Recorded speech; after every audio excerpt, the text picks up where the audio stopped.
Vocês querem bastidores, né? Vocês querem bastidores, é bastidores que eu vou trazer pra vocês. Tô brincando, gente.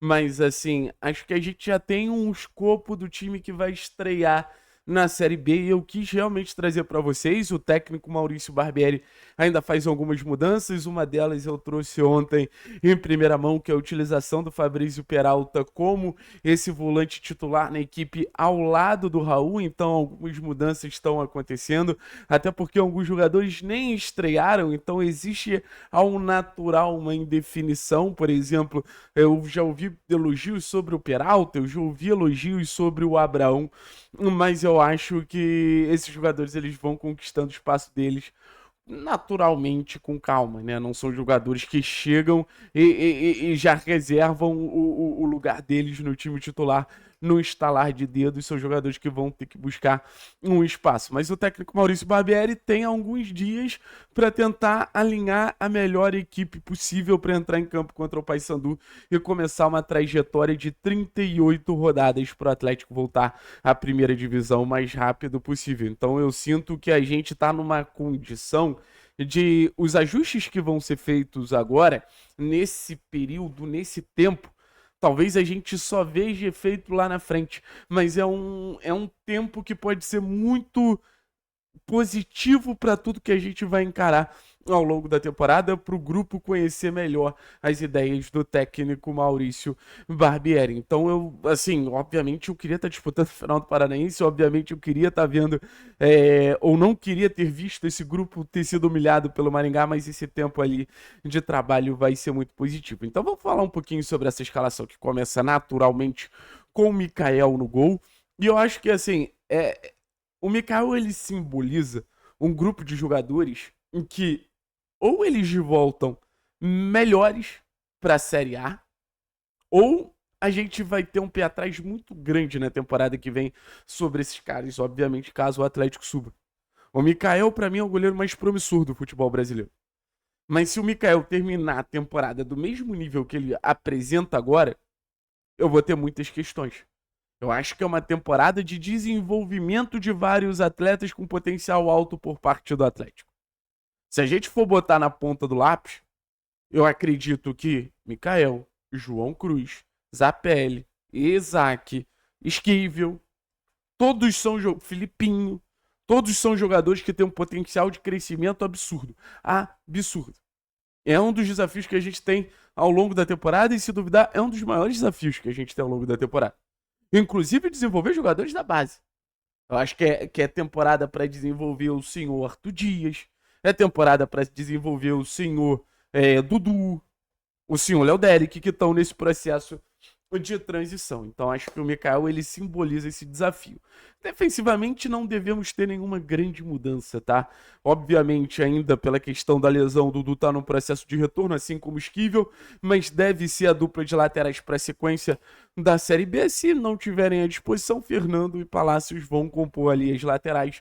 Acho que são laterais do nível de Série B, ou seja, de um nível muito baixo. Ponto. Aí a gente vai para a zaga, Tobias e Léo. Que aí é outro ponto que eu acho que eu preciso destacar. O Atlético ele entra na Série B como uma boa zaga. O Atlético entra numa Série B com uma zaga que se complementa. O Atlético entra numa Série B com uma zaga que se encaixa, que se alinha, que se justifica. Eu acho que o grande ponto passa a ser esse. O Léo justifica os defeitos do Tobias e tenta compensar. E o Tobias justifica os defeitos do Léo e tenta compensar. Então, assim, pode ser uma zaga péssima ao longo da Série B. Mas pelo menos em ponto de característica, é uma zaga que encaixa bastante. Aí a gente vai pro meio campo. Que ali talvez tenha um grande problema do meio campo e ao mesmo tempo a gente tem a grande solução. Qual é o grande problema do meio campo? Uma incapacidade muito grande da gente ter volantes fazendo uma boa saída de bola. Esse é o grande problema. Filipinho e Raul não conseguem dar ritmo ao jogo, Filipinho e Raul não conseguem fazer essa transição acontecer da melhor maneira possível. Qual é a grande solução? João Cruz. Assim, a tendência é que a gente comece com o Filipinho e Raul, com o Peralta ameaçando ali. Por exemplo, os relatos que eu ouvi sobre o Peralta sendo um jogador que naturalmente pode entrar no time titular, por exemplo, eu não tinha ouvido nem de João nem de Patrick. Mas João é um cara que tem mais passe. João é um cara que tem mais ritmo. João é um cara que tem mais distribuição de jogo. João é um cara que tem mais associação. E acho que é isso que o Atlético precisa. Mas beleza, não deve ser uma tendência nesse momento a utilização do João como titular. O Fabrício acho que pode trazer um pouquinho dessa capacidade de associação, trazer um pouquinho dessa capacidade de troca, de diálogo. Beleza? A gente vai pro quarteto ofensivo. Que talvez seja a zona que o torcedor esteja mais curioso. Que vai com o Bruno Zapelli de camisa 10. E assim, o próprio Maurício Barbieri sabe. O time dele funciona a partir do Bruno Zapelli.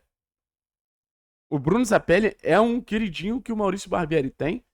E um desafio que o Maurício Barbieri tem é deixar o Bruno Zapelli o máximo confortável possível ao longo de toda a temporada. Aí você tem do lado que é Velasco, que eu acho que é um ponto direto nisso que a gente está conversando. O Velasco é um jogador que interage com o Zapelli e potencializa o Zapelli o tempo inteiro.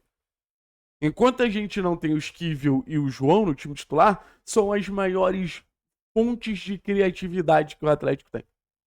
Beleza? Aí você vai com o Luiz Fernando pela esquerda, o ponta de finalização, e Allan Kardec deve ser o jogador que vai começar essa Série B como camisa 9 do Atlético.